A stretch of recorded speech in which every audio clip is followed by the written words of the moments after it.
Yo, what's up, guys?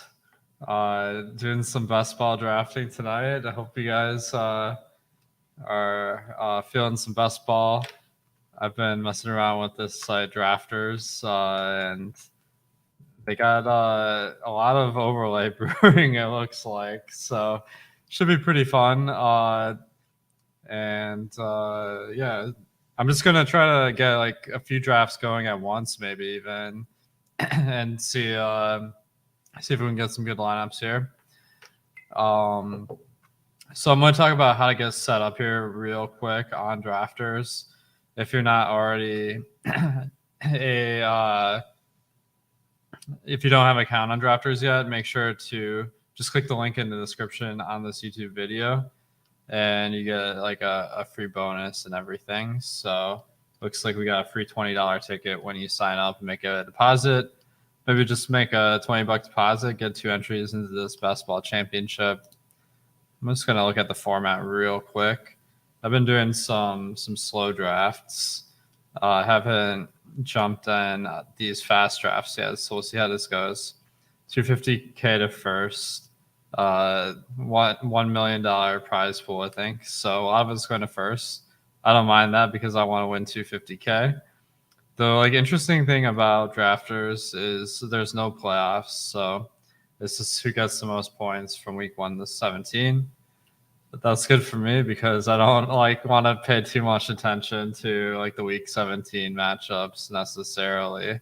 That sounds kind of hard, so I'm gonna just focus on drafting the best players, stacking up the teams and everything. Before I jump on, I'm going to upload my rankings. So if you're not already subscribed to our best ball package, you can download our rankings for drafters and all the other sites. So let's see here. Let me see if I. This is funny because it's just you click this Underdog link and it has drafters and Underdog in addition to DraftKings. So just went through and updated these, so they should be nice and fresh. All right, so just click the CSV option here, and then head over to, let's see, import. I guess I should have looked at what files I have in here first before I show you guys on my hard drive, but let's see. So you got to save your rankings. So I'll just say NFL Best Ball 8-4. Save that. Okay. And then there's some settings that I was looking into setting. I guess that's what you do with those things, huh? So before I draft, I want to just make sure I get everything set up the way I want. I feel like I saw that. Let's see, player exposures. Oh, that's cool. You can see who you drafted. Terrace Marshall is my number 1 player. That's probably suboptimal. I'm thinking that at the end of the draft, you should mix it up a little bit more. But I've only drafted 10 so far, so all right. I feel like I saw on this before that you can. Oh, here you click limits. So this is for auto draft. So this is actually perfect. 9, 17, 20. So you get 20 spots. The one more 3 quarterbacks or tight ends. I feel like the auto drafting running backs can get kind of suboptimal just because they're kind of bad towards the end of the draft. But hopefully I'm not gonna auto draft too much. I'll just say 9 wide receivers just in case that. Oh, that's interesting. It's not letting me hit submit. Anyway, I'm not gonna worry too much about that.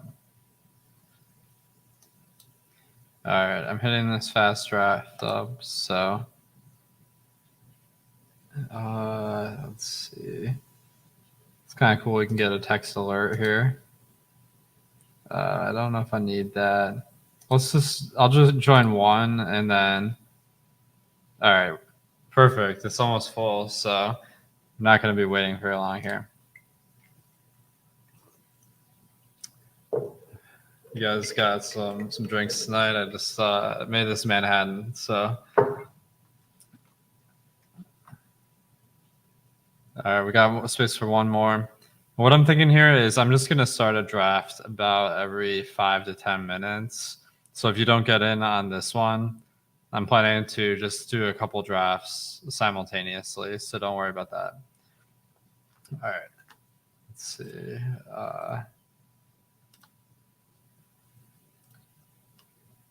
Okay, we got the draft full here. We got a lot of awesome videos on this channel. We got Matt Savoca, Nick Lepre, the whole gang making a lot of great contacts content. So make sure to subscribe if you haven't already. And they do a draft every Monday night where they really dive into the player analysis. There's a lot of videos like that. So I'm thinking maybe just drinking some and drafting some teams and not worrying too much about the like individual player breakdowns, like maybe a little bit here and there. But I kind of got my rankings set here already, so I'm just gonna be focusing on like the strategy as we go along. Okay, looks like we got Rin Pack in this one. Oh man, this is bad news because he's right before me. So I guess I'm right before him too. So hopefully he's not going to stunt my picks. All right, guys, if you're in this one or you're going to jump in one of the next ones, drop a note in the chat here. I'm curious who's drafting tonight. So if you haven't already got a Drafters account, just go to that link in the description and sign up.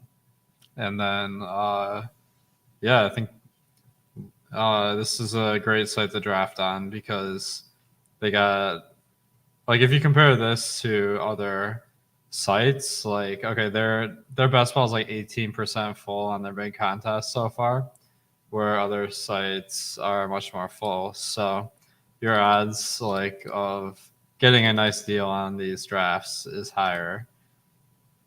I guess I should be watching the preseason game in the background just to make sure there's no injuries. But all right, can you upload rankings? So I did a demonstration of how to do that like 5 minutes ago. So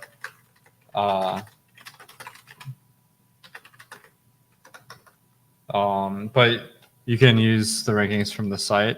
Just hit that download CSV. And then go to drafters.com and go to rankings. And then just hit import here.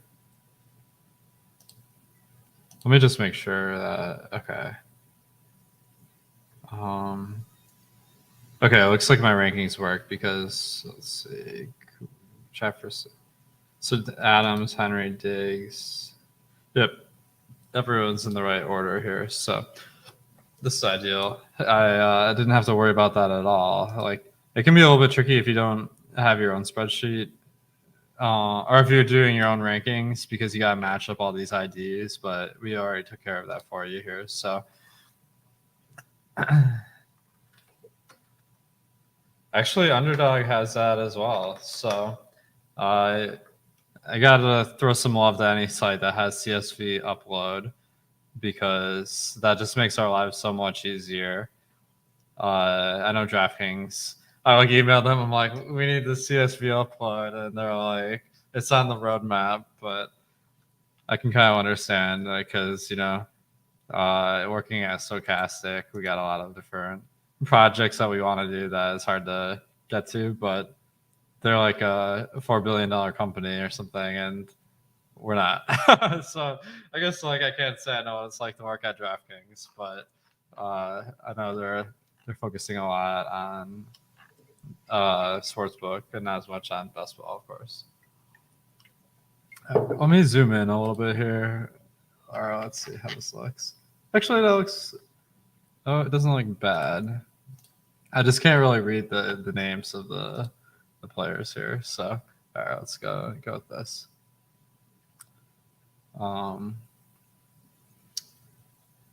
Christian McCaffrey really dropping to number 5 here. That's a surprise. I think, like in a GPP format, like certainly he's. I'm not as worried about the injuries or anything. Derrick Henry, all right, it's a solid one. I guess I'm just gonna pick Devontae Adams. Like, I have like found that in my slow drafts, I drafted Devontae a bunch, but then like someone else sniped Carr. So what I'm gonna have to do here is really pay attention to who drafts Darren Waller and make sure that when Derek Carr, all right, let's see what his ADP is, 106. So like I gotta just make sure that if someone's drafting in the 100s and they already have part of that stack, that I'm ready to make a move. All right, so DeAndre Swift, a ton of like he's an awesome PPR running back, so don't mind that at all. If you guys didn't get in this draft here, then I'm gonna be joining another one. Let's do it next round. So I'll give everyone a chance to queue up. All right. So just a reminder, if you're just jumping in here, that you don't have playoffs in this one, so there's no like game stacks, like just like quarterback plus receiver stuff. So I'm just trying to draft the best plays at each juncture. There is like kind of a there's some nuance to like, do you grab a guy that's like dropped more? Like here, let's see. I'm wondering if I sort by ADP, if I can see my rankings. So I'm not sure I want to do that. I guess I need to test that out. But like, there's two ways. Like I like to sort it by ranking and by ADP, and it's like if you sort by ADP, you're more likely to see who's next to come off the board. Like Underdog defaults to sorting by ADP, so that pretty much means that the players with the low ADP are much more likely to get drafted. However, like Drafters doesn't default to sorting by ADP, so I'm not sure what their like regular rankings look like, but I'm gonna have to learn more about the site and the dynamics here. All right. Javonte Williams is funny, like that. There was some. Lucas says, "What's the points format on this?" It's PPR. So that definitely gives a bump to the wide receivers. I think it's. I prefer PPR, just because it kind of balances out the wide receivers and running backs with quarterback scoring a little bit more.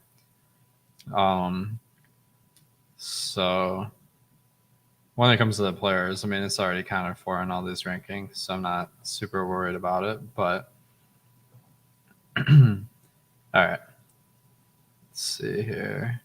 Javonte Williams. Okay, so it's funny. Earlier today, someone reported that there was like a 70-30 split in practice, and then someone else like actually counted it up, and it was like 54-46 or something. So, man, the news reporting and like this full point PPR, yes. The news reporting in the in the like middle of the summer is just so bad. Like it's like half the like time I update the rankings based on some piece of news is like completely invalidated like a little bit later. Now Alvin Kamara, like if you guys haven't been following the news really close, he's a guy like he has court date postponed till like at least the start of the season. It's like sometime late September, early October or something. It's like they're not gonna get to like a decision until like some undetermined point in time. So it's really tough. Like my best guess is that a suspension would occur like next year or something, but there's a little bit of risk. Tired of being alone, we'll help you. All right, we're getting some nice chat here. Thank you guys. All right. All right, let's look at who Impact's got. Debo and Derrick Henry. Very solid start. I always like drafting like kind of even between the positions, so that I can pick my favorite player instead of having to worry about like the constraints so much. I guess I should be trying to figure this out here. So James Conner's kind of dropping. He's kind of far down in my rankings compared to, let's see, Connor versus Elliott. Connor, it's 32. Oh yeah, it is 22. I guess I feel like Brandon Cooks I can wait on.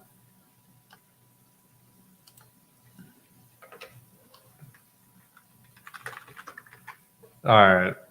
Chris is helping me out here. Chris Karen, he like directs our production and everything. Apparently, there's an easy way to not have these bots sexing us here. So I'm kind of a noob when it comes to these YouTube streets. All right, I'm about to load up another draft here. All right, Jalen Waddle. Let's see. Okay. Brandon Cooks. I mean, I feel like maybe Connor's. I'm kind of torn that if I pick Connor here, like maybe less people are gonna have this combo of players. Or Brandon Cooks, like there's. I feel like he's ranked higher in our rankings, but oh shit. Okay, so I'm 20 picks away. I'm just gonna jump in another draft here. So if you guys have like want to jump in, like just hit this join fast draft. Get a couple going here at once. 10 more spots in this draft. So that probably gives you time to jump into drafters if you're not already if you don't have an account on here. I don't even know the right word. I guess customer. If you're not already a customer at drafters, like use this link in our description. Just click that and okay, so you can get the best ball draft kit for free. We're updating that all the time to account for all the latest news. And if you're drafting best ball, like that's really important to have updated info. So make sure to get that free best ball membership. If you sign, all right, so you gotta just let me click this. Let's go to this. Load this up on YouTube, guys. If you haven't hit this like, make sure to hit that. Okay, so I'll just show you guys. Hit this drafters link, and then okay, so create a free stochastic membership. This is assuming you don't have an account. If you already have an account on stochastic, don't worry about that. Click the drafters button that appears after registering. So this is this button. Click this button, and then okay, make sure you use the same email. That's for the best ball draft kit to process correctly. But you get a free $20 in addition to that. So hit that. I demonstrated how to like upload our rankings to drafters a little bit earlier. So it's pretty nice because like I like just being able to plug in the rankings and not worry about that part because oh my god, like if you can't upload your rankings, it's like such a pain in the butt to like follow along with the draft and everything. All right. Starting to see some quarterbacks come off. Ryan got Josh Allen. It's always a solid pick. Let's see. I think quarterbacks are generally like underdrafted a little bit. Okay. This is different between the formats, I guess, because Mahomes is 22 in our half-point PPR, in 1-point PPR he's like 35. So,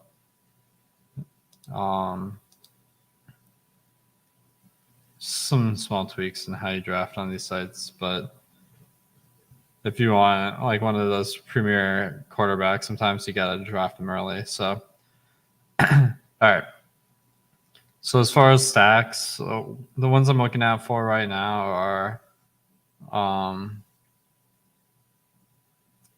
the Vegas stack with Carr. So he's like a round 8 pick, probably round 8 to 9. Oh shoot.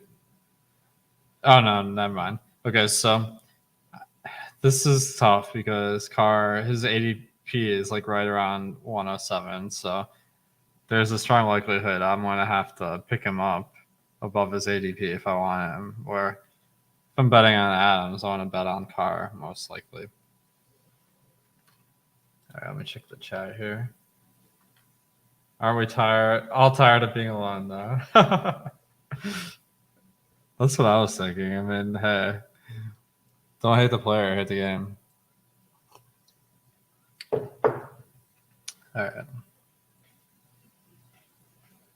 Okay, so my other stack that I'm looking for is probably the Detroit stack.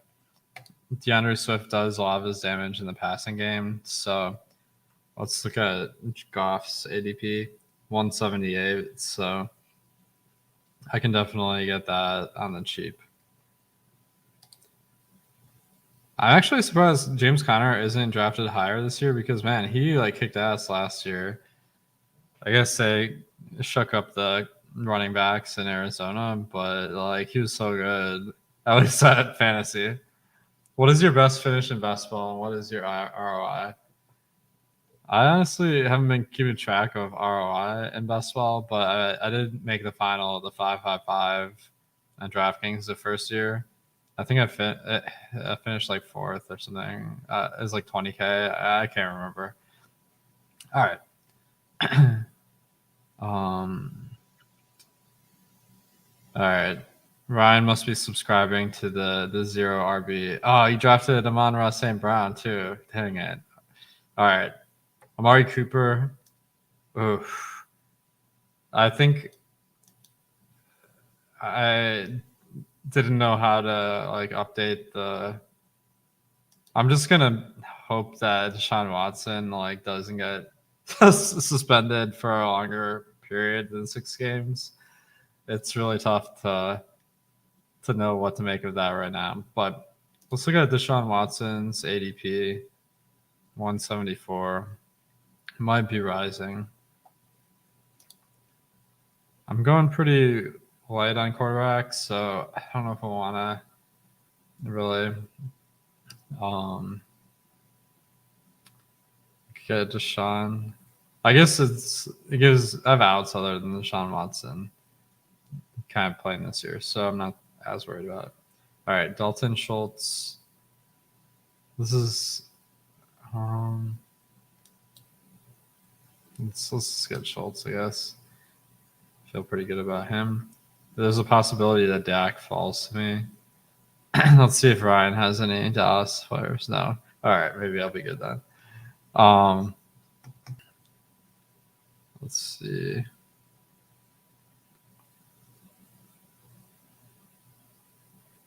Let's see how the stream's doing, or this contest. So let's just. I'm not sure if that updates automatically. Let's try this.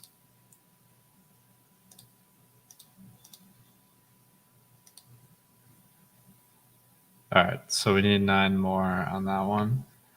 So, guys, if you're not already queued up for this best ball draft, make sure to hit this up. If you don't have a drafters account, just use that promo code Stochastic. All right.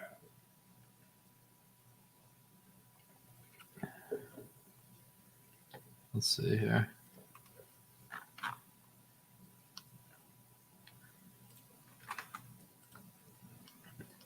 Trey Lance. I know Ryan probably wanted him, so.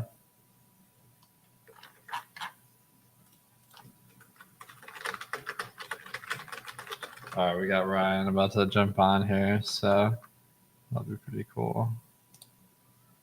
Okay.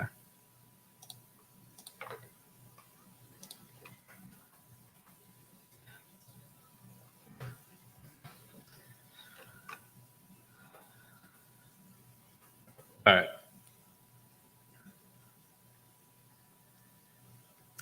These draft boards are very colorful. I like that. Oh my god, that probably sounded so like half baked. All right. Oh, that's kind of cool. You can like expand this a little bit. All right.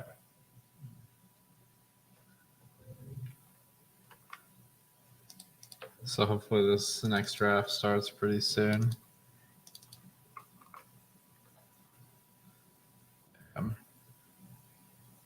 Michael Thomas seems like he might be a sneaky pick this year because he. Yeah, what's up, Ryan? What's up, Alex? How's it going? Just doing some best balls on drafters. Heck yeah, man. How are you feeling about your team so far? This is very different than what I've been doing on Underdog. But it's with the no playoff format, it just like you're just kind of loading up on the best players, and then Yeah, you can definitely add some correlation along the way as well.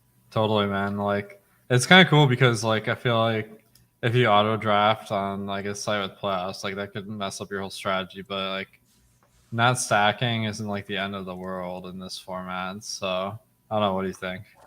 Yeah, I feel the same way. I'm always very high on the Mahomes stack. I was hoping Kelsey would have fallen to me at 9, but I saw Kelsey went at 7. It kind of changed up the initial plan I had. I'm very high on the KC team. I always am, but Hell yeah, man. Now Godwin, he's kind of interesting because like if he was fully healthy, he'd be like third round, right? But like in this format, it's kind of like even more of a gamble because if he misses 6 games versus 3 games, it actually makes a difference. So what are your oh, thoughts? for sure. Yeah, for sure. My fingers are crossed that he just comes back healthy. If he comes back healthy, he's easily a top 20 wide receiver, in my opinion. And I think obviously there's no Antonio Brown and no Gronkowski, and those two have been, I guess, replaced with the likes of Russell Gage and Julio Jones, and they're going to be able to spell those two guys, I think, throughout the season. But I like Godwin. I think he fits what they want to do quite a bit. So with now I'm on the clock. I mean, I've been loading up on wide receivers. I could get myself tight end in Hawkinson and just to shore up that position. And I think I'm just gonna potentially go and do that. I think Hawkinson has the potential to be a top 5 tight end this season, and I'm just gonna take Hawkinson. Nice, man. Well, I'm gonna be fighting with you for Jared Goff later. So, I kind of had Dak fall perfectly to me because I got him at ADP and I have the stack here. Eric Johnson in chat, like I met this guy in New Orleans, like last I think basketball championship. He's super cool, but he's asking about the Vikings and this is something I learned to like watching the Monday night streams with Lapri and Savoca. All right, I gotta make my pick here. The nice thing is like it's never that bad to just pick the top of your board here. So let's do that. Yeah, All it's definitely not a bad idea. This is very interesting for me. I'm gonna reach here, and the reason why I'm gonna reach is I think Clyde Edwards-Helaire can be a top 10 running back this season. He's been through a little tough time in Kansas City. last season he had like a gallbladder surgery, I believe, or an appendectomy, and he just was never right all season long. And he's done some couple interviews. And Edwards-Helaire, obviously a first round draft capital, they invested a lot in him.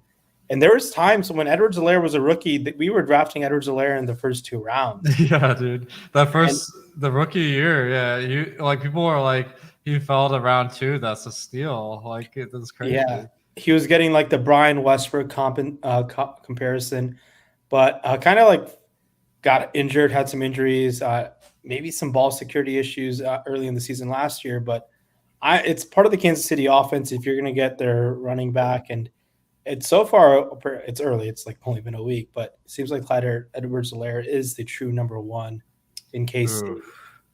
So, all right, I got some thoughts on that, but first I want to mention. All right, we got this next draft queued up. So if you haven't already jumped in one of these drafts, like it's this $20 draft per million. So I don't know, Ryan, are you in that one too, or are you just doing one? I can join that one. It's all right. I don't Let's know do much happening on this Thursday night. All right, so like the Vikings, they got their new head coach, and like the rumor is they're gonna pass a lot more this year. Mm-hmm. So like, I haven't ended up with Dalvin Cook at all in my drafts because, like, I mean he's a killer running back, but like he doesn't catch as many passes. So I don't know, like how like much do you try to sift through the news on stuff like that? So one thing that I try to look from a year over year thing is where I guess like where some players got unlucky with touchdowns. And Dalvin Cook was definitely one of them. He could have easily had more touchdowns last season, especially a guy like Dalvin Cook. I just think he's going to be involved in scoring plays inside the 10 or inside the 5 for sure. And I think there's an opportunity for him to get more touchdowns. And as we know, touchdowns are very key in fantasy. So I think Dalvin Cook is someone who could get more touchdowns as well. So I like Dalvin Cook, and honest, the Vikings stack is pretty valuable. You can get Adam Thielen pretty late. Kirk Cousins does like going to him in the red zone, and it's like the receivers are. It goes Justin Jefferson, obviously he's first round pick, with Thielen, and then their tight end is someone who's been hurt in years past, is Irv Smith Jr., and you can get him really late as well. Nice. Super talented tight end. So the Vikings team is going to be intriguing. New coach. I like taking my chances on new coaches. Similar to what I've been doing with the Giants and Underdog drafts as well. But I like taking some chances on new head coaches, trying to implement a new offense. Yeah, right. Hopefully, try to strike gold. For some reason, I thought you drafted some Vegas players, but I messed this up because I was like, before the draft started, I was like, I need to pick Derek Carr with this 8th round pick. Then I forgot, and someone else like who had drafted Waller got him. So, like, I feel like you got to look at the board and see who else is on your team. All right, I need to take my own advice here. David in the chat said, how many QBs do you typically draft? I think like on Underdog, they have 18 roster spots. So it's like it's completely definitive that you should draft 3, but I recommend 3. But on Drafters, where there's 20 slots, like there's no reason not to draft 3 quarterbacks, in my opinion. What do you think? Yeah, I agree with you. And especially on DraftKings also, I think you can get away with drafting 3. I forget how many slots there are on DraftKings, but I'm okay with going with 3 quarterbacks. Dude, Ryan, do you have like a voice scrambler on, man? Like you're coming in robo. Am I? Yeah, it's like, dude, what were you doing before this? Like, there's like a filter on. Let me check out my audio. I'm just kidding. Like, It's sound better now? Yeah, that is better. Did you just switch mics or something? You're up, man. Make sure to draft here. Oh, this is.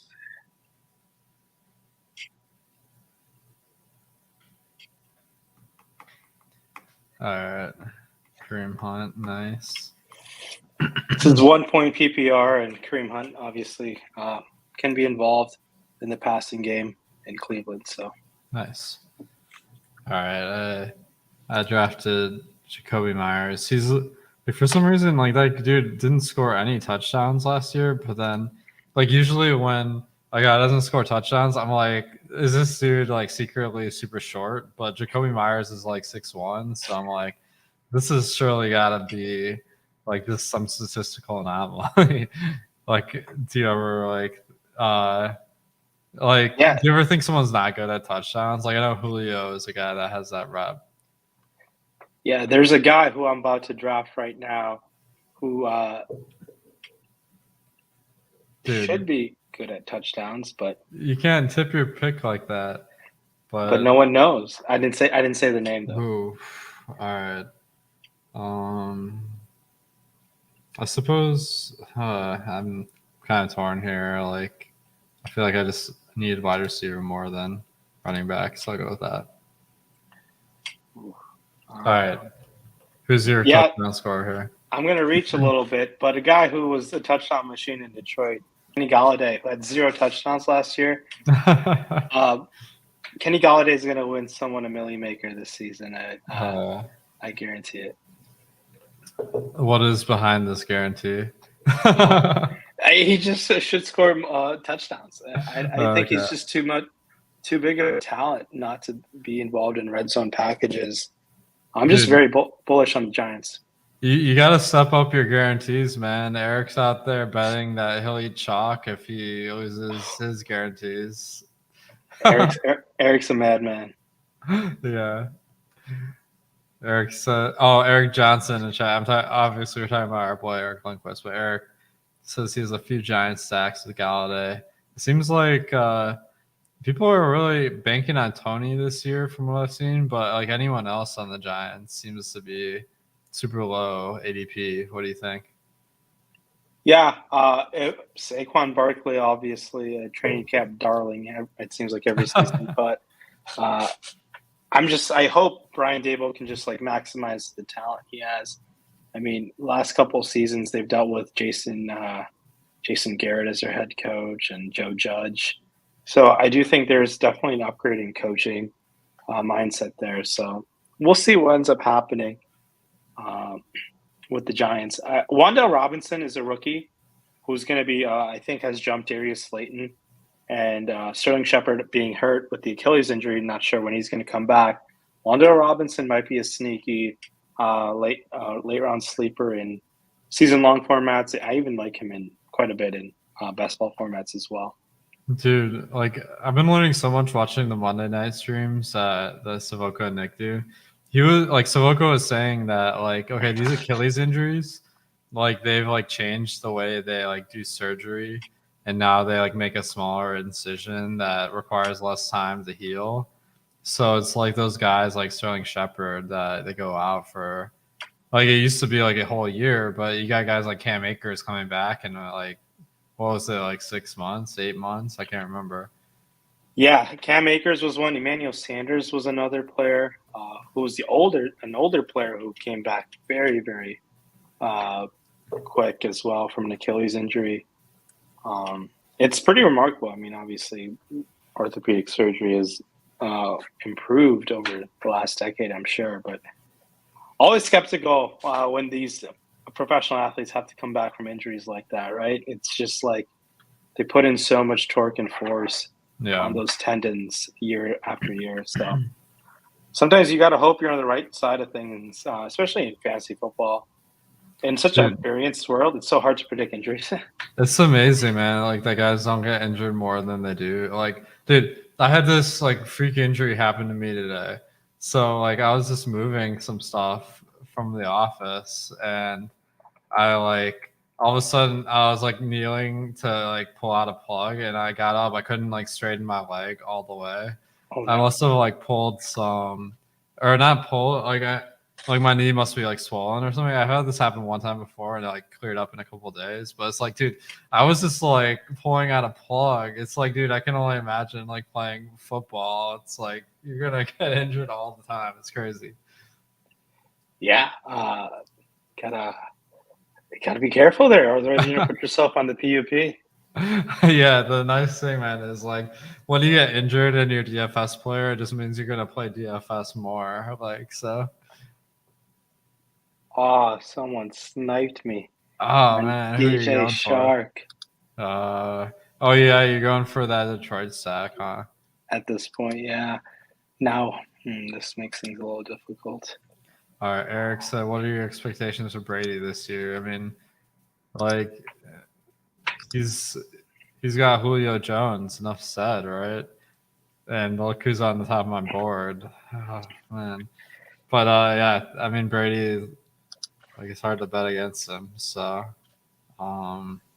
like honestly, like he had like a rough year in New England 1 year, but I kind of like became a hater, and I've been regretting it ever since then. What are your thoughts on Brady? Yeah, did you see these tampering allegations that came out on his birthday that he was going to go Yeah, to Miami?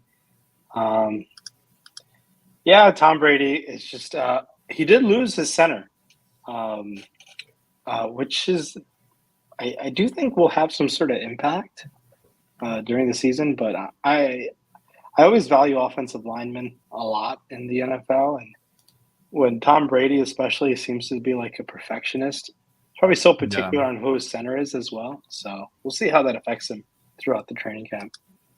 dude. I'm like the top of my pool is like wide receiver every time. I'm like, dang, this it's getting hard to like get the guys any other position right now. All right, guys, if you haven't already jumped in this next draft, I'm guessing it must be like somewhat full by now. But like, okay, 6 out of 12. So the funny thing, man, is it's like, yeah, it's tough to get the draft going here, but it's like, dude, there's got to be 45,000 more people that draft on drafters like by September 8th. That's like a month away, and they're only at 10,000. So, what's your forecast, man? What would be your best guess at how many people enter this? And how many people are we at right now? 10,000? It's at 9,700 out of 55,000. My guess is they'll fall. I think it's at 55,000. I think they get to 45,000. That's being optimistic, but yeah, I think they might get to 40 to 45,000. I mean, even with a strong push to get 45,000 more drafts, I mean, entries in is no easy task. Yeah, I'm I glad mean, I'm not drafters. yeah, but maybe they shock us and they close it out. But I do think there's a good chance you might be able to play "quote unquote" rake free. Yeah, or better than that. Like Yeah, the like I feel like it's hard to like talk nice about a site without sounding like a total shill, but like I like really appreciate how you can upload your CSV here and oh yeah.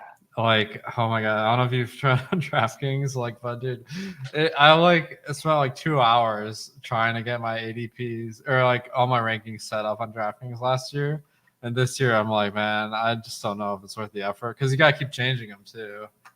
Yeah, you got to keep changing them, and then you got to like the UI there. You have to keep dragging the players up, and it's just not the user friendly. Yeah. If you want to draft multiple teams, it's I guess you can get away with it. You want to do like two or three teams, but it's not very friendly for the 150ers. Yeah.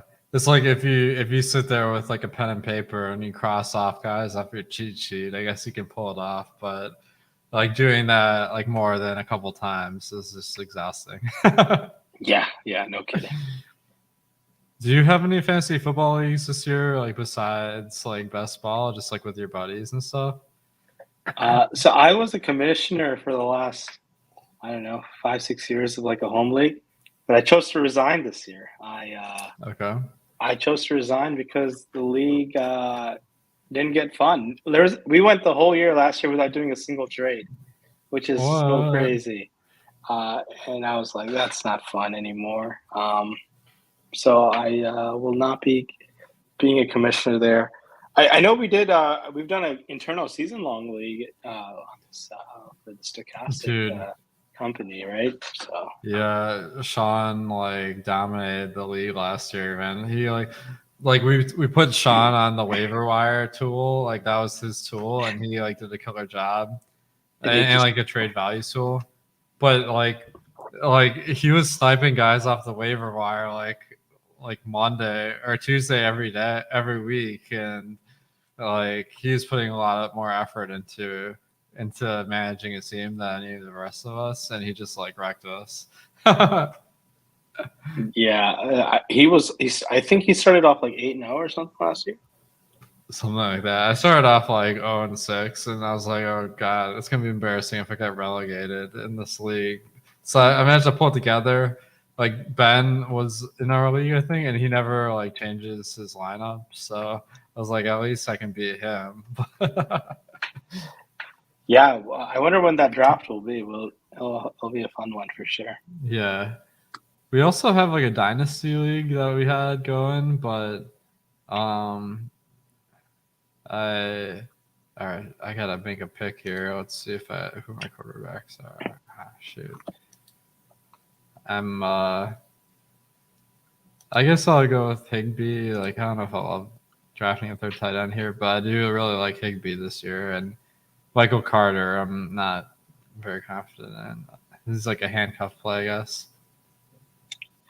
Yeah, Michael Carter, obviously, Breece Hall has been quite getting quite the love among the best ball bros, but it's something to keep an eye on going forward, though, with Michael Carter. He was disappointing last season for sure, but I'm trying to round out. I can pull this off. All right, guys, we're at 6 out of 12 on this fast draft. So if you're not already in this on drafters, make sure to jump in and let's get some 250K lineups going. But I have to say, it's like the slower these drafts are filling up, it's like the more overlay. So it's like it's like hard to think it's a bad thing. And one thing you got to keep in mind it's a difference. It's only $20 to enter on drafters. Well, it's I believe $5 more on their competitor. Yeah. Well, I mean, the prize pools are different, but like True. $1 million prize pool, like Ryan, I know you're out there playing. Like, dude, Ryan is telling me about sites I've never heard of that he plays DFS on, like on a regular basis. So I don't know. Have you? When was the first time you heard of this one? When did I heard of drafters last year. Oh, you did? No way. Yeah, but I didn't play. I didn't play much best ball at all last year. This year, I was like, I've been intrigued by it a bit more, and I was like, I want to have some fun, I guess. I guess it'd be nice to look at your best ball teams when you're having a bad NFL DFS week, hoping that one team just does well. Yeah. In terms of just some morale, but best ball is a definitely up and coming format that I slowly do think is just might be the norm of like taking over season long. It'll take some time, but we can already see the growth. The year-over-year growth has been pretty impressive. No doubt, man. Like $1 million last year, $2 million this year. Like, it's not long before we see Powerball levels of prize pool. Yeah, did you see some guy from Illinois took down the lottery of $1.2 billion? I know, man. Like, dude, like all the guys from Fantasy Cruncher were like, dude, Alex, how did he win this $1 billion? I was like, it's nice knowing you. Maybe one day we'll see a Billy Maker, right? No, I'm just kidding. Oh, dude, they had it on DraftKings like a few years ago where, like, if you got the perfect lineup, you won $1 billion. Wow. But like the funny thing, man, like I was talking to some guys about how they did that. It's like they had to buy an insurance policy that costs like at least $1 million. And it's like, dude, the odds of someone hitting this lineup that's the perfect lineup are like probably worse than like hitting the perfect bracket, you know? It's just like so impossible.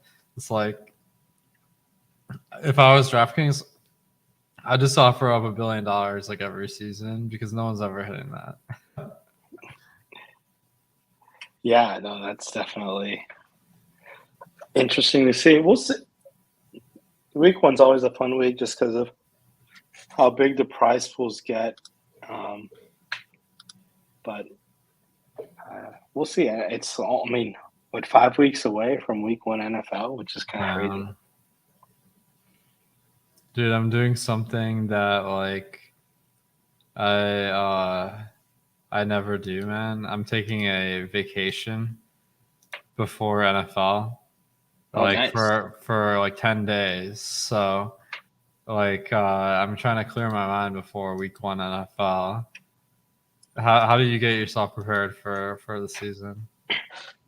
For NFL DFS, man, it's a lot of like news searching, trying to see like last year everyone and their mom was in love with Marquez Callaway on the Saints, and I'm like, there has to be some other wide receivers that are going to be better than him in week 1. It's just trying to find flaws in like ownership. Yeah. Especially for week 1. Just there's so much like casuals that are in there, but yeah. I feel like honestly, all right, I'm gonna draft the Achilles guy. I should wait though. His ADP is pretty low. All right, shoot. Oh, God damn it. All right, I'm just doing it. It's because I like ran out of time. yeah, I'm gonna have to. I gotta get some.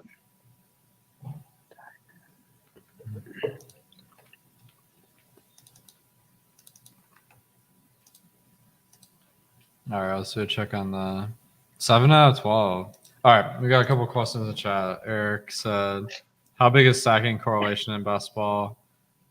I think it,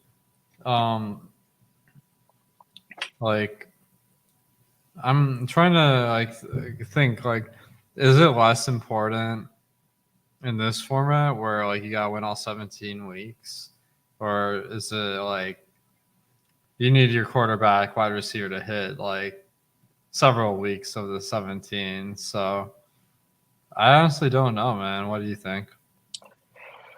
So, yeah, it's obviously like I think last year. Let's just one year sample size last year.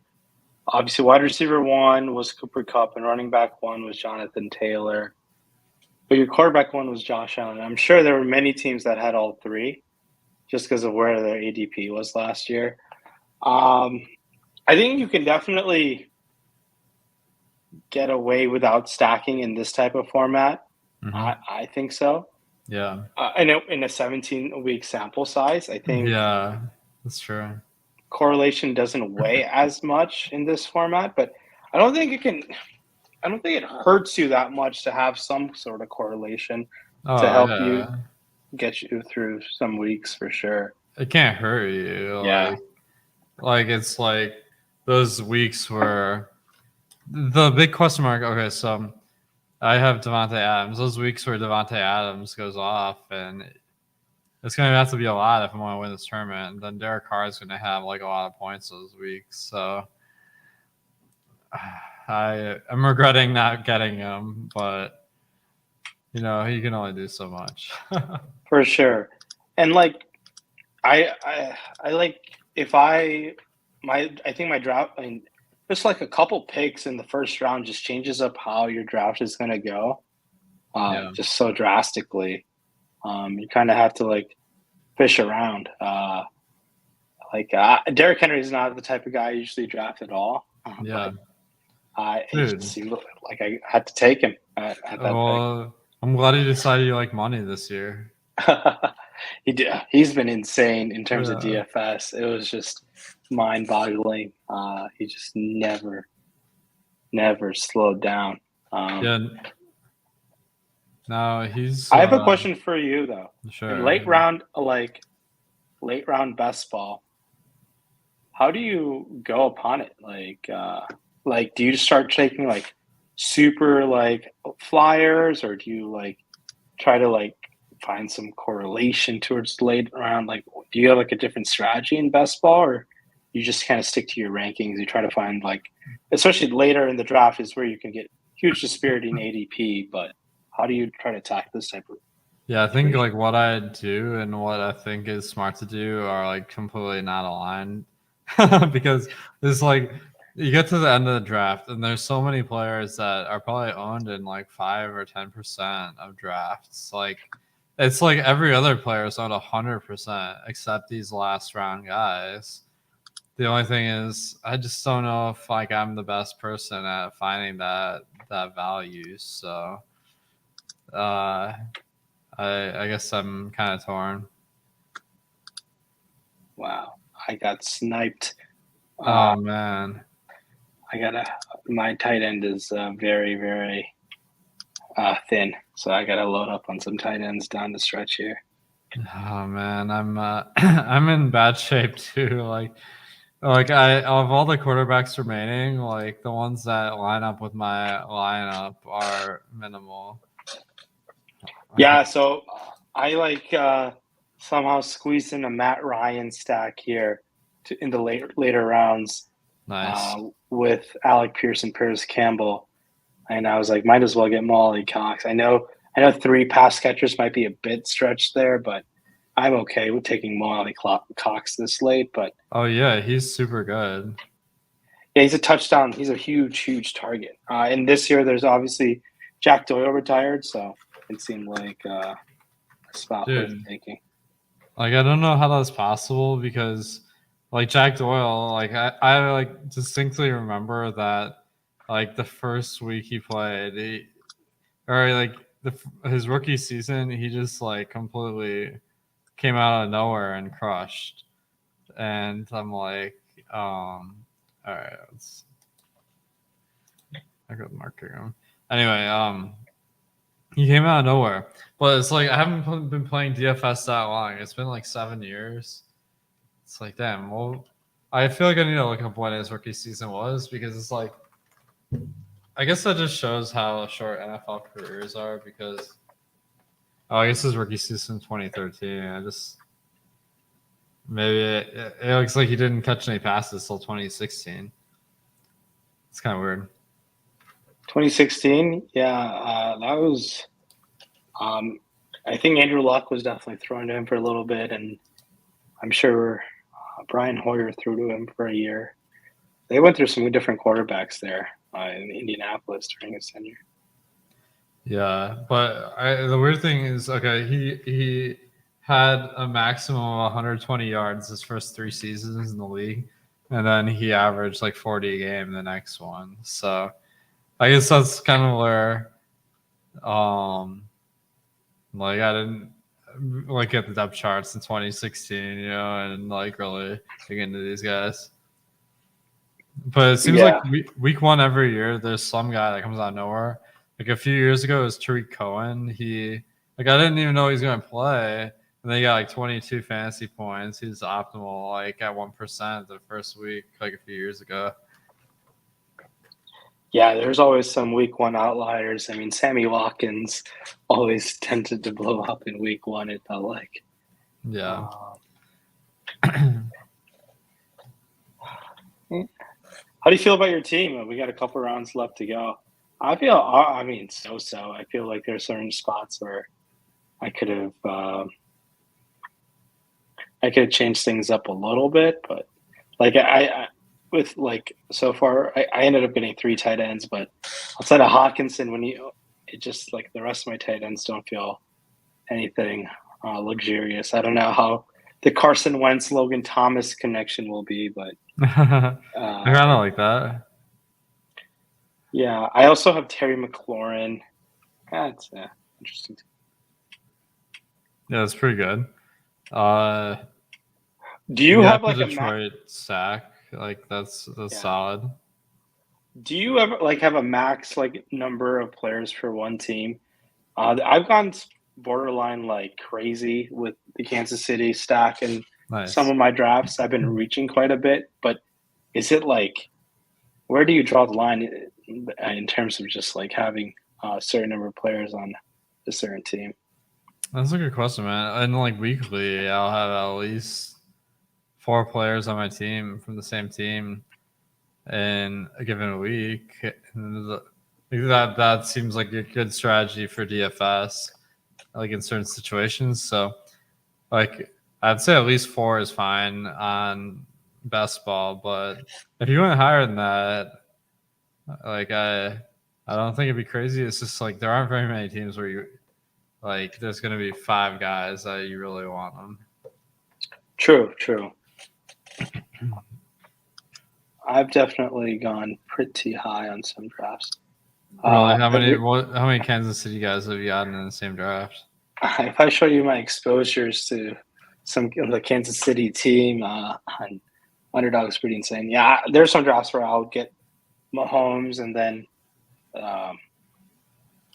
the 4 pass catchers if I just because I just want the exposure to that team. It's probably not the best thing, but it's something that I'm just trying out and seeing how I'll go with an explosive team like that. Nice, man. Okay, we got a question from David. Sorry, wait so long to answer this. How far are you willing to reach on a player? I'd say like probably not more than like a round before their ADP. Although like I feel like I probably picked players that don't meet that criteria this draft. What's the general feeling? So yeah, in terms of ADP, man, I think a lot of people can make an argument after like a couple rounds, like in terms of like round 4, like if you want to take a guy like 10 spots ahead, because you won't, depending on where you're drafting for, I won't argue against it. Like it's so much variance is involved in NFL where I'm like, all right, that's completely fine. Like I have no issues in doing that. Even in the later rounds, like I'm willing to reach a little bit more than usual. Like Kenny Galladay is someone who I definitely reached on here. And nice. I took him at 111. I wonder what his ADP was at when I took him, but he's someone that I'm willing to reach on just because I like him, and I do think he can outperform that ADP. If you were to run the season, I don't know, 100 times, I do think he outperforms that ADP. So nice, man. All right, looks like this is the last pick for you. All right, let's draft. All right, that was a fun little draft. Yeah. Let me see my team. Me. No, I know you got Josh Allen. Like, did you plan to pick up more Buffalo guys on the line? I did. There was an opportunity for me to go Gabe Davis over Terry McLaurin there, but the way I think I just had McLaurin just project so much better than Gabe Davis outright. I just think McLaurin has more chances to be a top 10 wide receiver than Gabe Davis. Like last year, we saw Michael Pittman have an explosion year with Carson Wentz. Yeah. It wouldn't shock me. McLaurin, similar talent, if not better talent than Michael Pittman. And I'm just trying to I was like, I like the ceiling. It seemed like McLaurin had a higher ceiling than Gabe Davis there. And then Dawson Knox is someone who I expect his touchdown numbers to go down. I believe last year he had 9. And that, especially a guy like him, I definitely think those touchdown numbers can go down. And Josh Allen is someone who you can just like get the rushing upside around him just because of how active he is inside the 5 while running. So I was like, it's not end all be all if I don't get the receiving guys. I mean, I didn't get Diggs, but Allen just gives me that like opportunity, that floor a little bit in this type of format where I was like, all right, it could work out. Yeah, there's no doubt that it can work out. So I wouldn't worry. I wouldn't sweat it too much, but yeah, it sucks when it's like you kind of want to get some of those guys, and then like the way the draft shakes out, it doesn't work in your favor. All right, the next draft. You got the next draft up here. Has it already started? Yeah, you're almost out. Oh no! What pick? Oh, I'm pick. You're number 8. Number 8. Okay, we'll see what happens here. Oh, it's my pick. Awesome. I'm not gonna miss out this time. All right. I got oh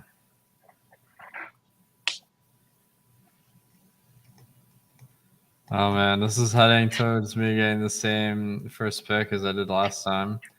Let's see.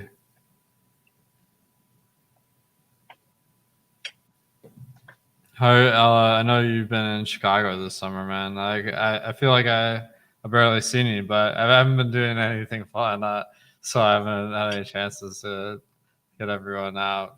What have you been up to, man? Just been cruising around the West Loop. It's been a good time. The weather's been good too, so I can't complain. Nice.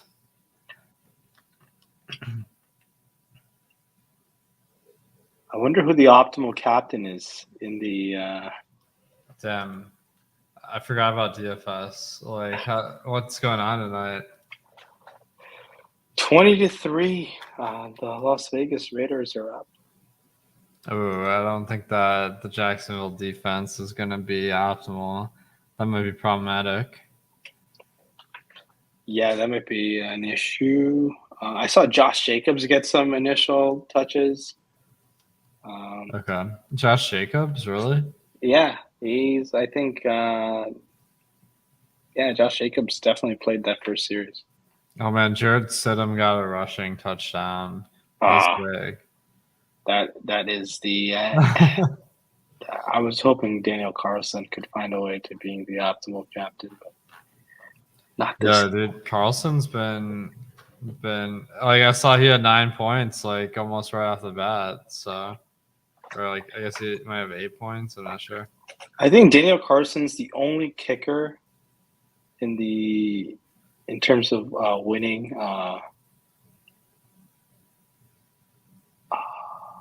That works out.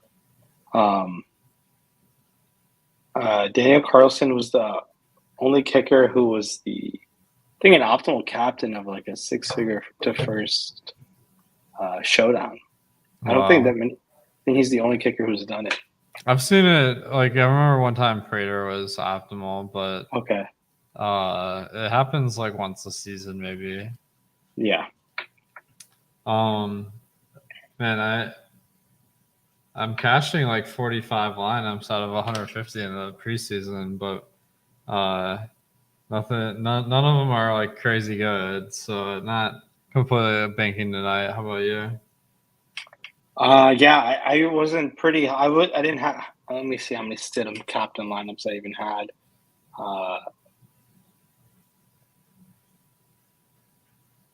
I don't have much Stidham. I don't have much Stidham. The Stidham Abdullah pairing. I think Stidham Abdullah plus Carlson is what's taking me to the top. I unfortunately don't have that much of him. I had a decent amount of Austin Walter, and I don't know if he's even playing, which is unfortunate. Well, there's still time, right? What is it? Fourth quarter? Oh, is it, I think there's a less than a minute left in the third. Yeah, so he might play the fourth. Yeah, so like I feel like it's hard to know in preseason, but like what Matt was saying on the show is like all the running backs are playing one quarter, maybe. Correct. Yeah. I was listening into that. The preseason NFL showdown, man, that is a whole nother beast. It's like, dude, I think like the edge there has got to be huge because you got people like my kind of thesis around DFS is that like the easier it is to make mistakes, like the more money like good players are going to make. In preseason, it's very easy to make mistakes, so therefore it must be a good opportunity to make some money. But what are your thoughts? Yeah, I thought so too. Hopefully, over a period of time, it'll work out, but time will tell. I plan on grinding out some preseason. It is my pick. Who do I go with at this spot? I should probably take a receiver. I'll go with DJ Moore. Oh, damn. I was hoping you'd drop. This is why I shouldn't do drafts with you. Let's see. DJ Moore clear-cut one in Carolina with Yeah. Baker Mayfield. So he's another one of those guys who just has talent to be Oh, no doubt. top 10 receiver. Just trying to find this year's Cooper Kupp, right? I mean, and that's like a one-on-one outcome. Obviously, Cooper Kupp just destroyed the season last year, but just someone who can give you at least 80% of that type of production. You're on your way to doing pretty well in a format like this. I'm like really torn on to pick because the guys I want to pick are like going to drop for sure. So it's one of the tough spots.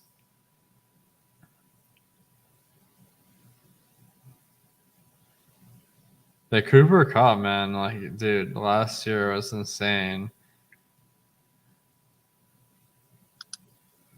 Yeah, that was pretty wild. Every single week.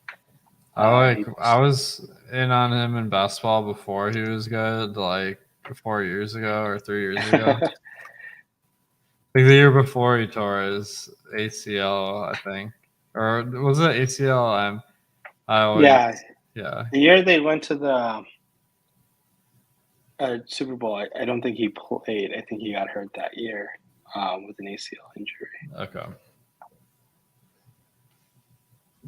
Yeah, that's right. Oh man, I was at that Super Bowl. It was like I won a trip through FanDuel, and that game was just brutal, man. Like the Rams There's couldn't no do scoring. My wife and I were like, we should just like decide we're Patriots fans because like that's the only way we're gonna have any fun tonight.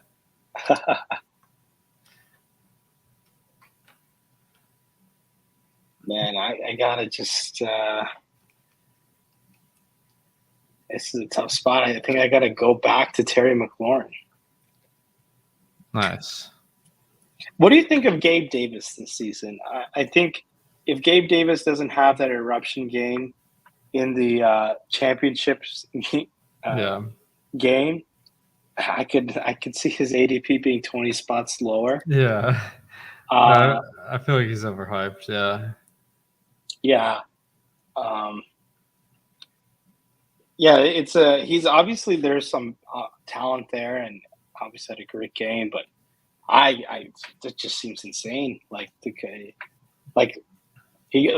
guy before me got the Bill stack, which makes a lot of sense. He got Nice. Allen Diggs and Gabe Davis with Barkley. Cool. So, yeah, I feel like those like Gabe Davis is like really fast, and like those guys have breakout games, but they don't get targeted a ton. So like their average fantasy production is not great. So that's all about do you get him at the right price or not. And his price is way, way higher now than it used to be. But it's like last year, Cole Beasley, like it was like getting tons of targets. It's like it's not easy, or I mean, it's not hard to find another Cole Beasley for the team. You know, I don't know. Yeah, that's. I think they're hoping that it might be Jameson Crowder. Yeah. This year, Jameson Crowder, I always liked as a receiver. This might be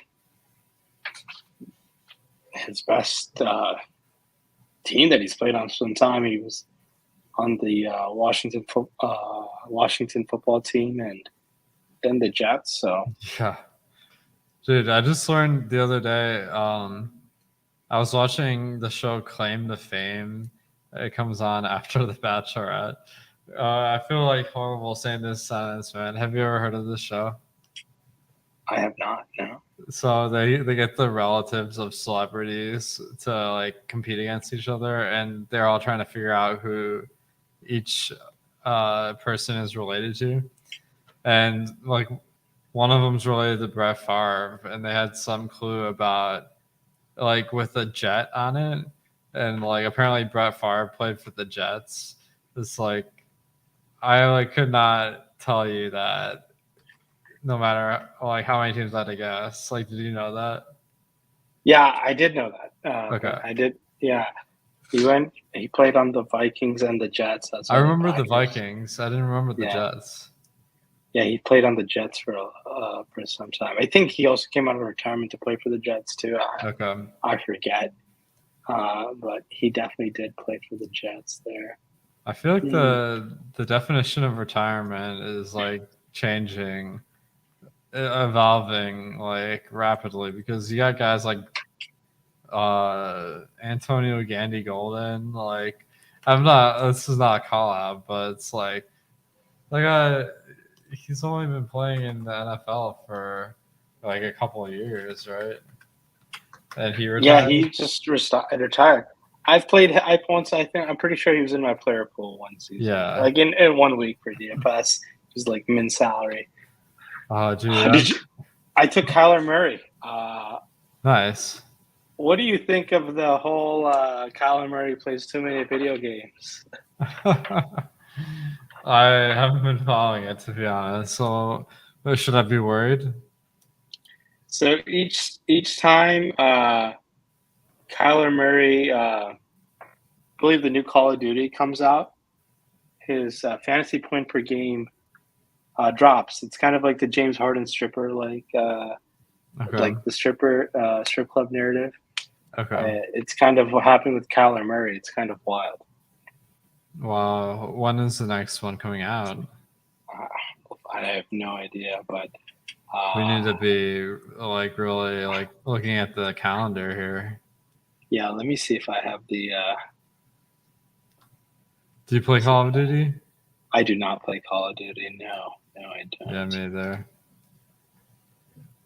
I never got into FPS like games for whatever reason, but dude, they have Call of Duty DFS on DraftKings. Like, I have played that. Here, I'll show you some statistical data. I sent you a message with this Kyler Murray data. Okay, is this like a viral kind of like post? All right, I'm pulling it up on the stream here. Fantasy points per game. The line in the orange is when the annual Call of Duty game released. So it's like the week before Call of Duty. I'm trying to like interpret this data. Are these yellow points for games that you played? Do you know? One moment as I draft. Okay, Nick Leprey's got us. He says October 28th is when Call of Duty comes out. Now on Underdog, we'd have to be more worried because like those later weeks after Call of Duty is released are worth more. But on Drafters, we're not as worried because those first 8 weeks, if he has a huge season, we get credit for that. Yeah, and there's like other like data points. Like he performs worse when. Let me see. And let me share another link. This one's even more viral. It's 18. Okay. All right. This is quite the. I eat this stuff up. I love looking at narratives like this. Okay. Let's see what you got here. I mean, it's like a statistical analysis of Kyler Murray's performance on Call of Duty Double XP weekend. Like this, it's like a peer-reviewed paper. So, like, how are you supposed to argue with this? Yeah, record on 2 XP weekends is 4-7. On non-2 XP weekends, 18-6-1, 16-1. Can we write Call of Duty and try to dissuade them from these 2 XP weekends because we might need him to perform for your team? Yeah, you got to put this in the model. Like the double XP has to be in the model for Kyler Murray. Like the asterisk, it's a double XP weekend. Therefore, we project him to perform 37% less than his usual weekend. Video gaming is no joke whenever it's connected to athlete performance. Like that reliever for the Tigers, man, he like went on the injured list because of Guitar Hero back in the day, Yeah, that was Joel Zamaya. He was Yeah. too much Guitar Hero. That will get anyone, man. Like even if you're an MLB pitcher. Like, did you ever get into those like music video games? No, not that much. But Guitar Hero, man, everyone had like the drum set and like it was the game. Dude. I like looked it up. Like I was trying to get Rock Band for my nephew for a holiday.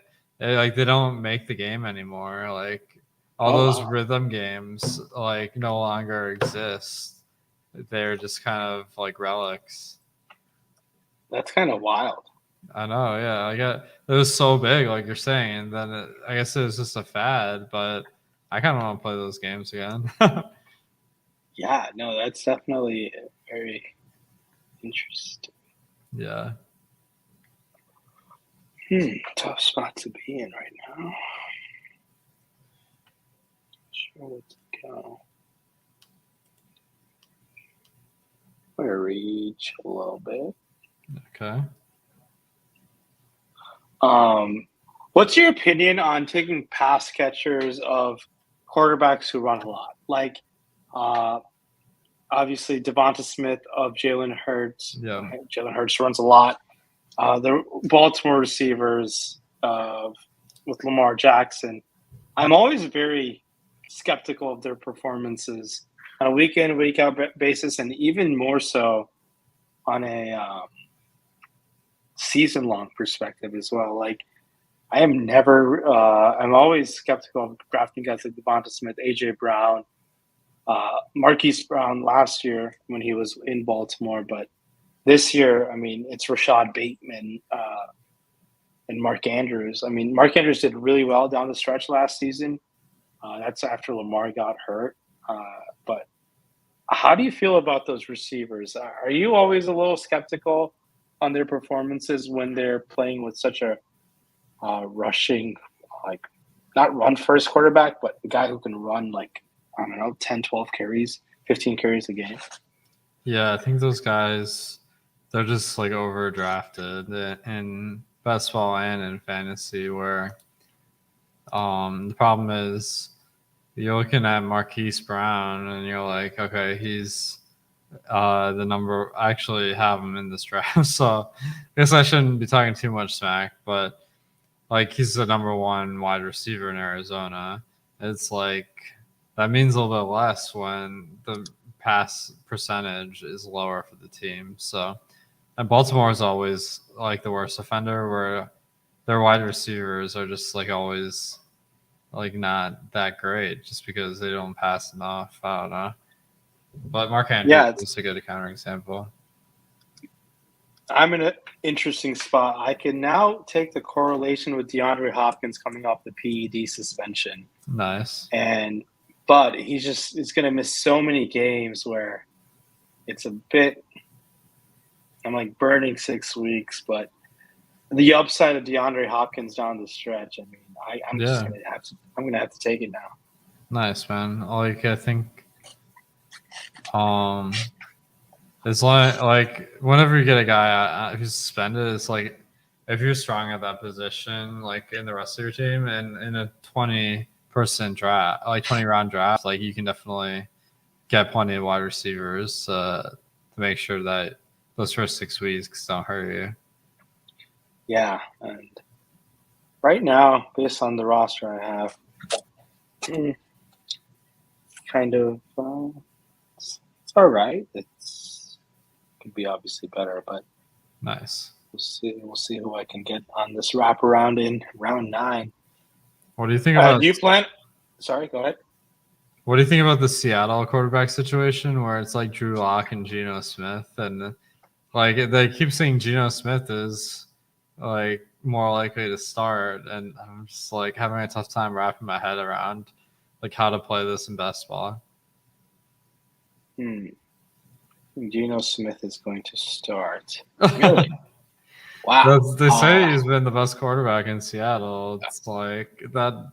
It's concerning if you're a Seattle fan, but it's just Pete Carroll is like just wants to run the ball all the time. And he has such amazing receivers that he could use so much more in the passing offense. And now they also have Noah Fant.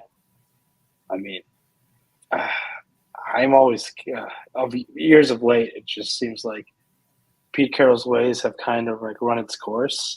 Yeah. I just don't know of what's going to happen there. Like you could tell me, Geno Smith is going to start the first couple of games, and then he's going to get benched. Mm-hmm. It could happen vice versa.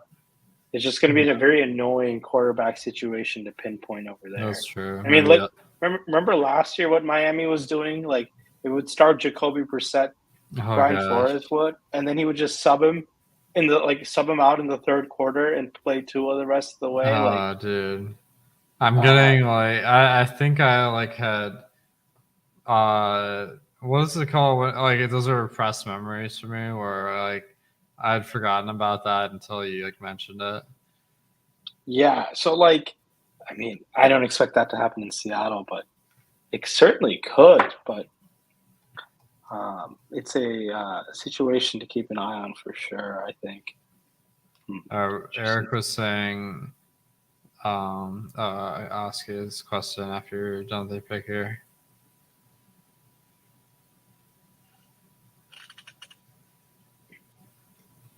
What's your favorite stack for best ball this year? Like, and is it the Giants or Lions? It's for me, the three favorite stacks are Kansas City, the Giants, and the Colts. Nice. And I've been able to get there's some in Underdog where there is like that 16-17 correlation people are bringing up. I've been able to get the Giants kind of onslaught, and then I do get like the receivers outside of Pittman and Taylor, which is not optimal by any means, but you do get some sort of, I guess, bring back. But I definitely like the Chiefs and Giants the most. Nice, man. That's it's a funny combo because the Chiefs are like the best stack usually, and the Giants like have been terrible. How about you? Do you have a favorite stack? I've been okay. My quarterback came back, so I'm good here. I feel like I also end up sacking a lot of teams that aren't good, like the Giants, I suppose, are an example, but last year was like the Jets stack. This year, I think the Detroit stack, like because Goff goes so low, like I end up with them a lot. I honestly don't know. I guess let me see what my quarterback exposure looks like because you can check that out on the site. Let's see here. I see you got the Derek Carr, Devontae Adams stack. I did it this time. Like I didn't screw it up. All right. Quarterback. I have Dak in 50% of lineups, Marcus Mariota in 30%, and then after that, like only one or two for each. Nice. So with Dak, I've been drafting him like a little bit higher than other people maybe. Although like I don't really understand. Like I got him at 83. His ADP is I'm not sure. Let's see. Anyway, the rumor on the street is that Dak didn't run as much last year because he was coming off that I think it was the ACL. I'm not sure, but no, there was the compound leg fracture. So supposedly they're planning to run him more this year. So, and now that he's here removed from the injury, so I feel pretty good about that. And then Dalton Schultz, I feel like he's like a pretty good fantasy play as well. So it's kind of like I'll draft Schultz and then like I will want to stack, and Prescott will be at the top of my board. So nice, yeah. There's obviously Michael Gallup is coming back from injury there, and then James Washington got hurt in camp last week or a few days ago, and they drafted a guy named Jalen Tolbert. Are you also getting Tolbert in these drafts as well? Yeah, I'm getting a little bit. Like not for any particular reason, but I feel like with Mari Cooper kind of gone, then they're gonna need some other guys to produce. But damn, now that I think about it though, like I don't feel like I have any CD Lamb, so like this might be a problem because I'm on Dak, but I'm not drafting CD Lamb because his ADP is 14, and let's see what our ranking is. 13 actually, so I should be able to get to him. I'm not sure. Now I'm gonna type.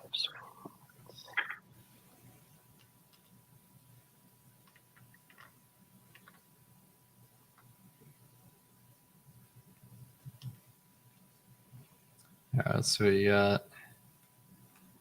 I think I'm going to take a chance with a rookie receiver in Washington.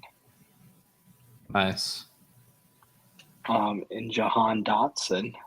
But we'll see if I can squeak away some other stack here. Dotson seemed like a little bit of a reach, but I feel like reaching at this point in the draft, yeah, like it's very irrelevant. Yeah, the projections are so close together that I'm never that worried about it because, like, okay, let's look at. So in this spot, you took Higbee pretty like. Would you have considered Tolbert, or do you think that's like kind of overstacking? Like I guess I don't. I guess we have him at 128. That's pretty good. What do you got him at? I didn't take him. Oh, you didn't get him. Okay. The guy. What's his ADP is 138. Yeah, I should have definitely considered that. I guess I did. I just dropped the ball there. But I already have 2 Dallas players, so I'm not quite as worried about it.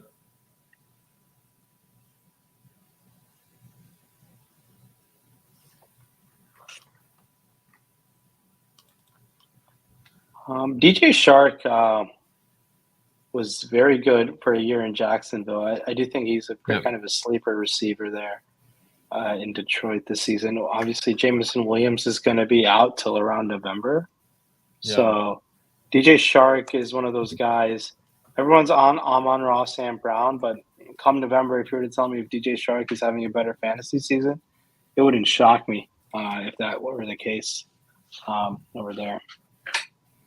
Yeah, I could see it. I mean, Amon-Ra St. Brown was amazing as a rookie, but I feel like there's always guys that, like, for no foreseeable reason, like, aren't quite as good the next year. Like, Juju Smith-Schuster is, like, my prime example, where I drafted him first round 1 year.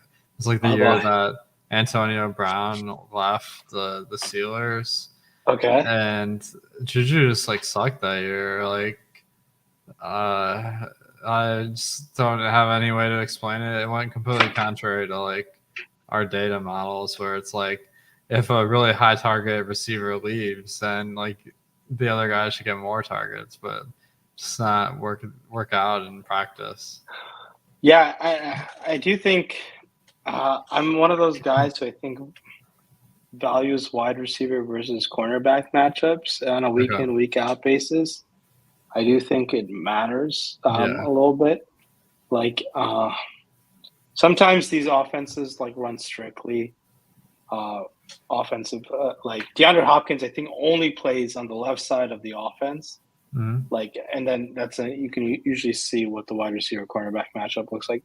There's constant movement around, but I do value it. And Juju Smith-Schuster this season, I'm a little bullish on him. I do think a change in scenery could help. He was hurt last year. Oh yeah, he hasn't been good for a couple of years, but there was a year with AB he was very good. Yeah, and I don't think no one can ever spell Tyreek Hill's absence in KC, but I think Marquez Valdes-Scantling versus plus Juju Smith-Schuster can equal that production for Tyreek Hill. So, and it's Mahomes throwing him the ball. They just got to run around till they find a little space, and Mahomes is going to get the ball to them. So I think he'll be just fine. Well, clearly Kansas City needs to sign Antonio Brown to get Juju on track here. I mean, they still have Josh Gordon in the back of the depth chart, so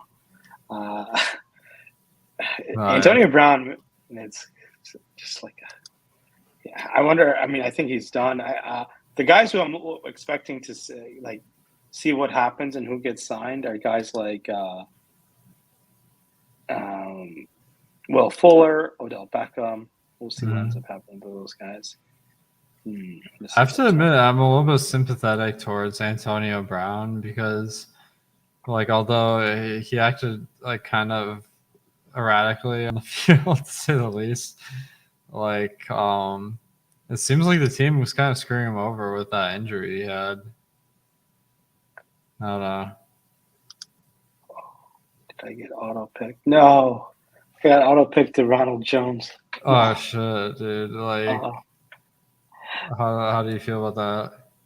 I have both Edwards-Helaire and Ronald Jones, so whatever rushing touchdown Kansas City gets, I'm getting. Dude, did you have Ronald Jones ranked the highest? Like, how did you auto draft him? I think it was just like I think it was just ranked the highest in this center group. Okay.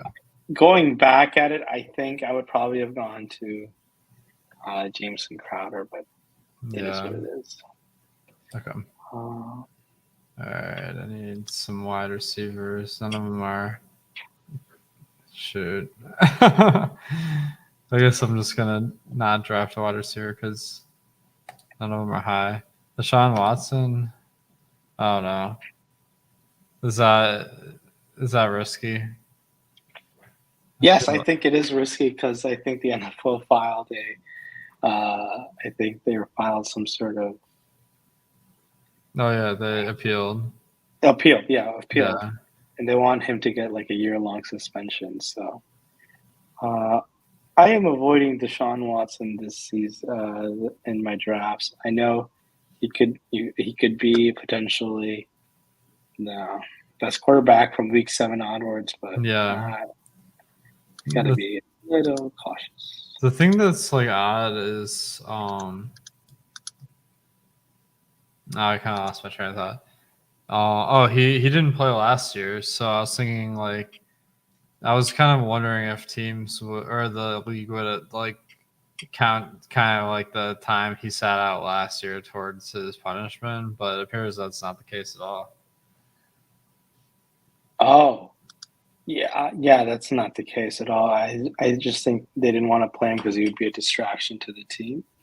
Well, yeah, I mean it's kind of the same thing, but like I guess maybe he got paid and stuff. So yeah, he did. He definitely did get paid. Yeah. Yeah, that's crazy.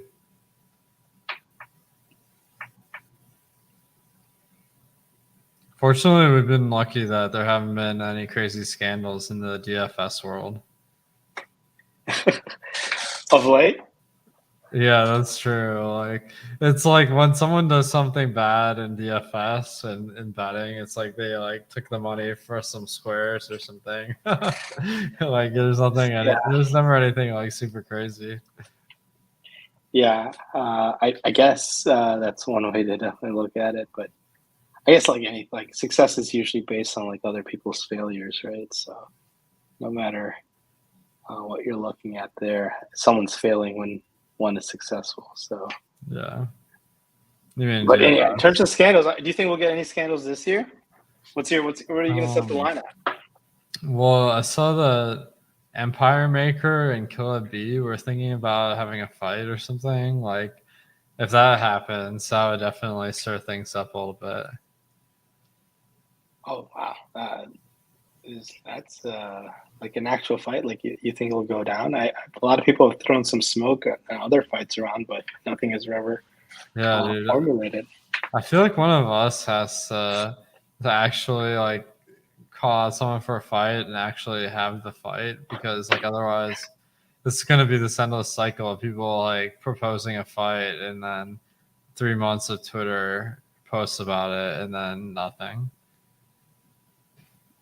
Yeah, a bunch of Twitter fingers, warriors. Yeah, Eric's like, they said that about Siege in DC back in the day. It's like, dude, like, I feel like they almost like on the sports bet, like on some offshore site, they had lines for like one of these like fictitious fights that was potentially going to happen. I don't know if you ever saw that. No, I never did. I feel like it was But like a draft cheat for Siege Line, or I mean, I don't think it was that kind of. It was like random versus draft cheat or something. I don't know. I think that's what it was, random versus draft cheat, and they had draft cheat at like minus 150 or something. do you want to set a line for the Empire Maker Kill a P fight? Yeah, well, I like Empire Maker. Like he's a really awesome guy, but I don't have much confidence in a fight. Like to be honest, like and I'm a little bit worried saying this because maybe he'll like come at me, but I'll have to see it before I believe it with Empire Maker's like combat skills. Hey, you never know. You hire a sparring partner, and things can only go up from there. He's got All the these, money to invest in like the best training, that's for sure. That's what all these TikTokers and Twitch streamers do. They hire like a sparring partner and have all these boxing matches nowadays. Oh It's hell just yeah. like it's just like they just like stream up a fight and just talk all this smack, and they hire a sparring partner and just fight each other. Did you see? I don't know if the fight happened, but Le'Veon Bell was gonna fight somebody, or yeah, Adrian Peterson was gonna. Was it AP or AD?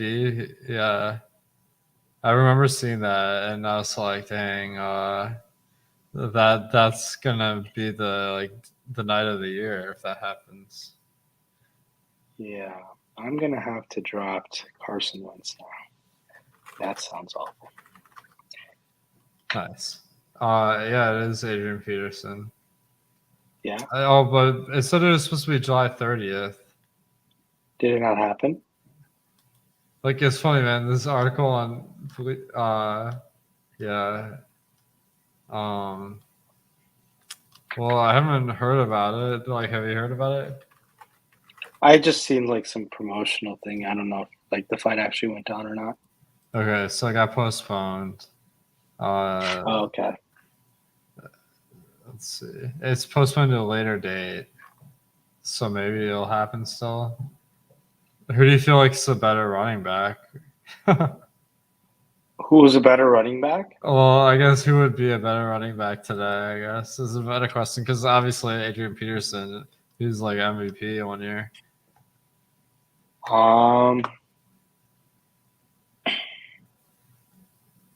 I think Adrian Peterson was the better running back throughout college and everything. I think he was just as good as it got for sure. Le'Veon Bell was like, he was a very fun running back to watch in those years at Pittsburgh. He was so patient to find the holes, and then he sat out the year, he got the bag, and never was the same. Yeah. All right, we got a question from Shipper Sink. What's the best approach when starting the draft? Who should we always start with? QB, running back, tight end, wide receiver. So I think like this one, it like kind of depends on like, are there going to be players later in the draft that you like? So like if there's always guys that are dropping and to like the spot that you like them, you can kind of like count on good picks later in the draft. So, but in like a PPR draft, there's enough like parity between positions that it's hard to say one position's like better than another. What's your general feeling?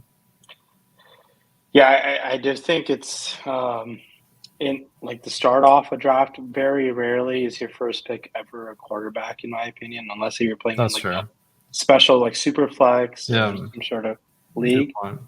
But I think you can definitely, depending on, I do think it makes a big difference if it's like your league is like 10 people or 12 people. It's usually for me nowadays, it's like I'm trying to get that premium pass catching running back or or big time wide receiver nowadays. But I have no issues if you're like from pick 7, 8, 9, 10 onwards, getting Kelsey either. I just think Kelsey could be the highest scoring tight end by, I don't know, 30, like by a lot. I don't know how much higher, but Kelsey can be one of the high. If he was a wide receiver, he'd be one of the highest scoring wide receivers. So That's true. There's some sites where they have like 1.5x for tight ends too per PPR. So it's like Kelsey's like one of the number 1 or 2 picks, like sometimes. For sure. Shoot. Let's see. I'm looking at this list and not loving anyone. I guess I'll go with Rudolph. Okay, Eric said, do you base your picks on opportunity cost, ADP? So I'm kind of like mixing in between my rankings and the ADP, I guess, where like if a guy is the top of my board, but they have like a really high ADP, I'm like, maybe I'll let them drop because like I have Ricky Seals-Jones high up. This is a bad example because I just drafted a third tight end, so I probably won't pick him, but ADP 230, so like there's no reason I take him with my 210 pick if there's a good chance he comes back. Like you like Ricky Seals-Jones this year in New York? I mean, I like him enough to draft him in the last round. Yeah. What do you think? Gotcha. Yeah. I think the New York tight end situation is the one I'm avoiding. They have a couple guys, and they drafted a guy in Daniel Bellinger. Rookie tight ends are always kind of obviously very skeptical to go to. Yeah. Jordan Akins, they have another guy. I just think it's kind of like too many mouths to feed, and I just don't know who the clear-cut tight end will be over there. That's fair. In New York. RSJ is good when he's on the field, but it seems like the teams that he's been on just don't think he's that good. So that's he's bounced around so much over the last few years. He was on Washington, Kansas City, the Cardinals. It just seems like it's been a lot of places. I feel like whenever there's an injury on his team at tight end, like he's super chalk in DFS too. Yeah, last year after what's his name got hurt, Logan Thomas. It was RSJ season. It was. I don't even remember that. It definitely was. Nice. I've definitely played him a lot too, and I don't know if it worked out or not because week 1 onwards, it was a brutal NFL season for me. Week 1 went really well, and then it just came all crashing down the earth the rest of the way. Yeah. Yeah, you crushed it week 1 last year. Yeah, week 1 went really well. But nice. It always feels nice to start, but it would have been nice to have another good week in there somewhere. Yeah. I like I've been doing really well in Showdown, which is nice because it's 3 times a week, so it's not like you have all your eggs in one basket. Or like Classic, it's like, man, the contests are so big, and it's like you get one chance a week. It's like your chance of crushing any season is pretty low. Yeah.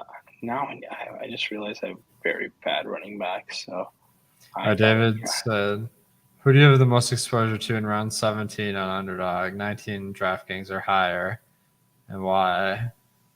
Oh, man. Well, I looked at my exposure, and apparently Terrace Marshall for Carolina because no one's drafting him. But I wanted to get him. I was hoping that he would be there all the way on the wraparound, but it was a bit too ambitious. I ended up needing another. Oh, so you're trying to let him drop? That's pretty cool. All right. You think Rex Burkhead season maybe like there was a week last year, that he just went off, right? Dude, there was a report that was like Rex Burkhead like just played last year like so much out of necessity, like not because we liked him as a player. Oh man, it's brutal, man. In this type of draft, do you like getting 3 tight ends in like the situation that we're dealt with? Oh yeah, definitely. Because like 3 tight end, like if you have 2 that do well in a week, like you got that flex spot. It's unlikely, but like it's not like quarterback where you could have two guys get 30 points and then you're missing out on a great performance. Shoot. Yeah.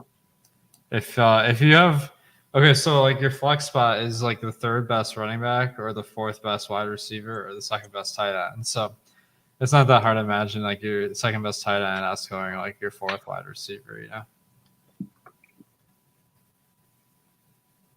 How do you feel about your team here? The Ronald Jones auto draft kind of made things a little upsetting, but I like it. I managed to get a Kyler Murray, DeAndre Hopkins, and I got AJ Green and Zach Ertz as well. So like for the weeks DeAndre Hopkins is hurt, I'm hoping Ertz and Green can do some work outside of Marquise Hollywood Brown before the Call of Duty season sets in. And then once it does, DeAndre Hopkins can carry Kyler Murray. I also got Carson Wentz and his couple of receivers with him as well. Nice. I got Dotson and Terry McLaurin and Baker Mayfield, DJ Moore, and Tommy Tremble, the last pick, his tight end over there. So running back's kind of weak outside of DeAndre Swift and Edwards-Helaire, but Kareem Hunt always can catch the ball. So I have no issues with this team. I might like this a little bit more than the last one, but I don't know. How about you? Yeah, I think you got some nice stacks working for you here with that super stack in Arizona. I managed to pull off a good Dallas stack with Zeke and Schultz, like that. And then I actually paired Adams with his quarterback this time, so that corrected a mistake from last one. That's nice. I definitely do like that that way you got towards the end, and you took a risk in Deshaun Watson, but I think it could definitely pan out if things go his way. Yeah, the only thing is I don't have any Cleveland players other than him, so like if he has a great season, like I gotta like get a little bit lucky to hit the nuts there. Yeah. I do think later in drafts, I do like Donovan Peoples-Jones. Nice. He's kind of like a Will Fuller light in terms of just like a big play receiver. I think he's nice, and you can also get David Njoku late if you are, for those who are targeting Watson towards here. But the guy who I'm like the receiver that I'm bullish on again this year is Paris Campbell. Nice. I was in Indianapolis for the Indy 500, and a Lyft driver convinced me that Paris Campbell is going to have a better year than Michael Pittman. So I'm riding that narrative. I'm riding that narrative this season.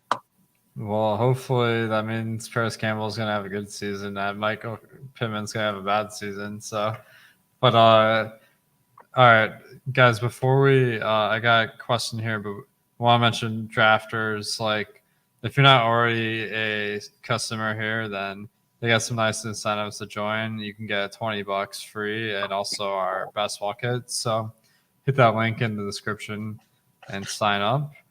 We got a question from Eric. Does the lack of studying affect Murray's value any?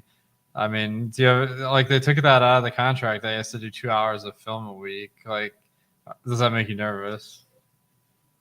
A little bit, but as long as he stays away from the Call of Duty, I'm good.